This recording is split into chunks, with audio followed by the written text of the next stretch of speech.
You see a stranger across the room, someone you've never met. Before a single word is spoken, you have a feeling about them, a sense. You might call it intuition or a vibe. But what you are experiencing is not magic. It is a high-speed computation. Your brain is processing dozens of subtle, almost invisible cues and delivering a verdict so quickly that it doesn't feel like thinking at all. It feels like knowing. Psychologists call this thin slicing. The brain's remarkable ability to find patterns from extremely brief exposures to behavior.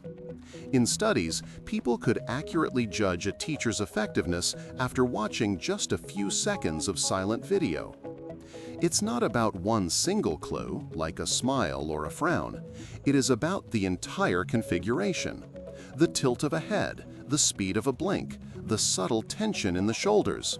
All of these are data points fed into your neural hardware.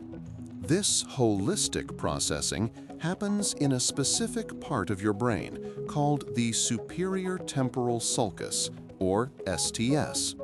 Think of it as a master integrator for social information. It doesn't just see a face. It combines facial movements with gaze direction, vocal pitch, and body posture simultaneously.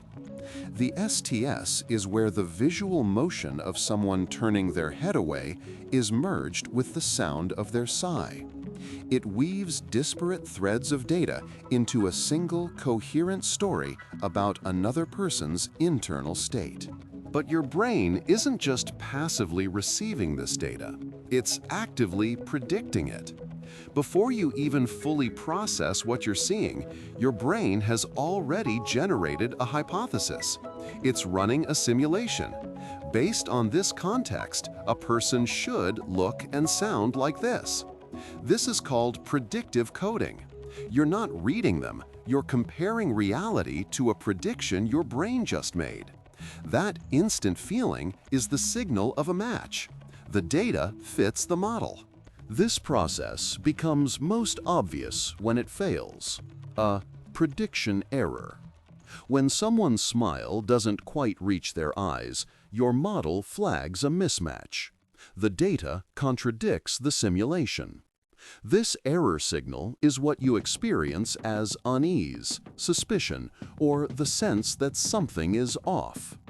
It's the same mechanism behind the uncanny valley, where an android is almost human, but tiny errors in its expression and movement create a cascade of prediction errors, resulting in a powerful feeling of revulsion. Here is where it gets strange. To run this simulation of another person, your brain leverages the same circuits it uses to create your own emotions. This is called interoception, the sense of your body's own internal state. As your brain models someone else's fear, it sends faint signals to your own amygdala, causing a subtle, almost imperceptible increase in your own heart rate or a tension in your gut. You are literally feeling a low-resolution echo of their emotion in your own body. That's the gut feeling. This embodied simulation is the biological foundation of empathy. The brain regions that activate when you feel pain, like the insula and anterior cingulate cortex, also activate when you see someone else in pain. You aren't just logically deducing that they hurt. You are running a simulation of their pain using your own pain processing hardware. The better your brain can model their internal state, the more deeply you can connect with their experience. But this predictive model is only as good as the data it was trained on, your life experiences. If your past experiences have built a biased model, your predictions will be biased. This is the neurobiological root of a stereotype. Your brain, seeking efficiency, applies a pre-existing faulty pattern to a new person, leading to an instant feeling that is completely wrong. It's a computational shortcut that sacrifices accuracy for speed, sometimes with devastating social consequences. So, you don't read minds, and it's not intuition. You are an expert simulator.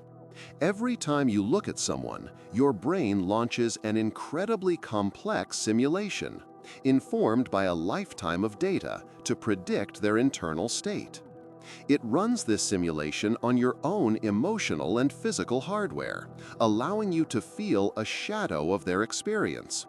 This whole process happens in the blink of an eye, a silent, subconscious computation that you experience as a simple, instant feeling. Monotony has grown fast. Nearly 2,700 people have watched in the last few weeks, yet less than 0.03% are subscribed. It would mean a lot if you joined by hitting subscribe. And again, thanks for watching.